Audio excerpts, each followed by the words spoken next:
Assalamualaikum. Halo guys, ketemu lagi sama Wong Anime, channel yang walaupun namanya kelihatan seolah kalau pemiliknya channel orang Jawa atau Tionghoa, tapi sebenarnya yang bikin orang Sunda.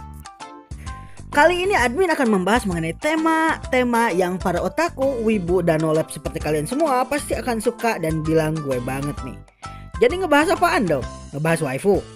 Bukan. Ngebahas ecchi? Bukan. Atau waifu plus ecchi?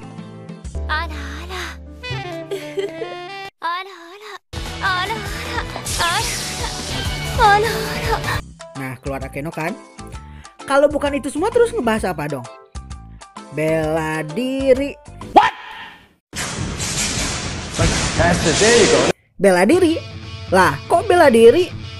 Lah iyalah, kalau misalkan Gunung Vesuvius di Pompeii meletus lagi di zaman sekarang, orang-orang yang bakal terfosilkan karena kerjanya cuma diam aja, ya para wibu sama nolep doang. Mereka gak mungkin bakal bisa lari dari kejaran lahar dingin. Orang stamina ular kasur kok. Ku menangis makanya latihan sono. Ke gym lah angkat beban atau ke dojo mukulin orang. Jangan diem aja.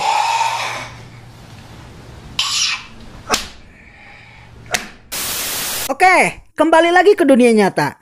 Sejak dari zaman Kabil membunuh Habil, zaman Sakti naik awan, hingga zaman Jackie Chan main perosotan,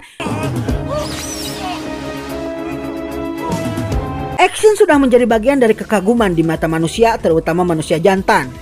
Zaman dulu ketika nenek moyang kita masih tinggal di gua dan masih bikin punden berundak, orang yang paling pandai berburu adalah orang yang paling pantas menjadi kepala suku.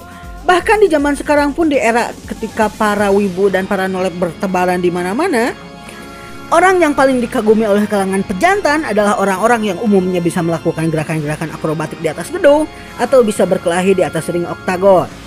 Hal ini berlaku hampir sama juga ketika membicarakan mengenai seni dan pop kultur, terutama di wilayah tontonan. Bagi para pejantan tangguh era modern, saling berbagi mengenai film-film action terbaru adalah tren yang tidak bisa dihindari. Bahkan di YouTube, video-video mengenai fight scene anime terbaik ada di mana-mana. Bahkan di awal-awal admin bikin anime ini, admin pernah bikin video tentang pertarungan di anime dan apa yang membedakannya. Terus, bagaimanakah perasaan admin tentang bertebarannya hal-hal action ini yang ada di mana-mana, terutama di dunia anime?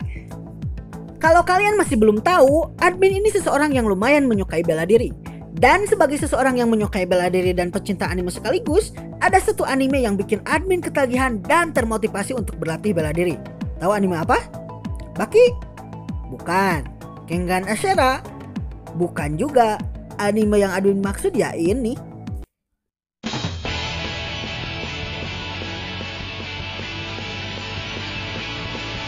Kenichi the Mightiest Disciple atau History Strongest Disciple Kenichi atau dalam bahasa Jepangnya Chijo Saikyo no Deshi Kenichi.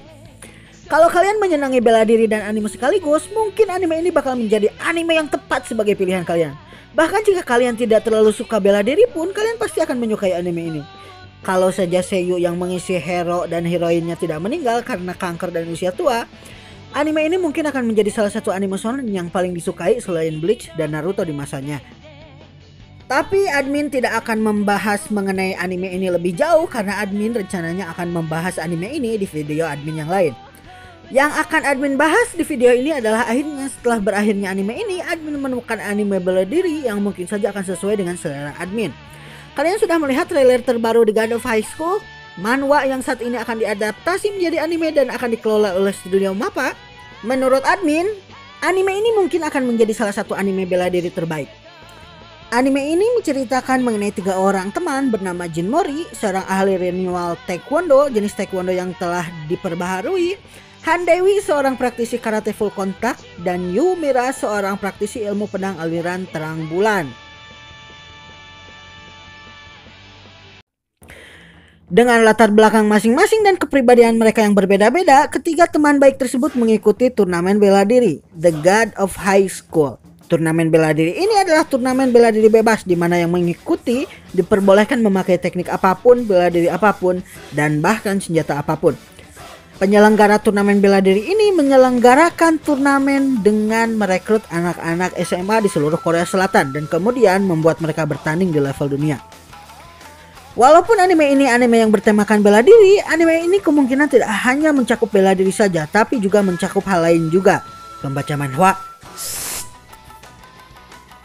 Oke, dari trailer ini kita bisa lihat dan mengomentari beberapa hal. Anime ini akan digarap oleh studio MAPPA yang kita tahu dalam hal animasi dan art style tergolong salah satu di studio papan atas yang berhasil mengadaptasi dengan baik berbagai genre anime, seperti misalnya remake dari anime Dororo. Salah satu manga legendaris karya sang dewa manga Ozuka Tesamu yang berhasil studio ini remake dengan hampir sempurna. Tidak hanya itu, anime ini juga lah yang nanti akan mengadaptasi Attack on Titan Final Season menggantikan Studio Wits. Untuk koreografi dan animasi di trailer ini, kita bisa lihat betapa animasi yang dihasilkan begitu mengalir. Koreografinya begitu memukau dan kualitas animasinya terlihat begitu konstan dan jarang berubah-ubah. Sehingga wajar kalau anime ini adalah salah satu anime yang paling ditunggu-tunggu di musim panas 2020. Gimana? Apa anime ini adalah salah satu anime yang kalian tunggu-tunggu? Kalau admin sendiri berharap supaya anime ini mampu memotivasi admin yang sekarang badannya udah kelebihan beban ini, supaya lebih bersemangat untuk latihan bela diri lagi dan bersemangat untuk latihan parkour lagi. Mungkin bagi kalian ada juga anime lain yang memotivasi kalian untuk melakukan hobi-hobi atau pekerjaan-pekerjaan yang keren yang saat ini kalian lakukan. Silahkan share pengalaman kalian mengenai hal tersebut di komentar.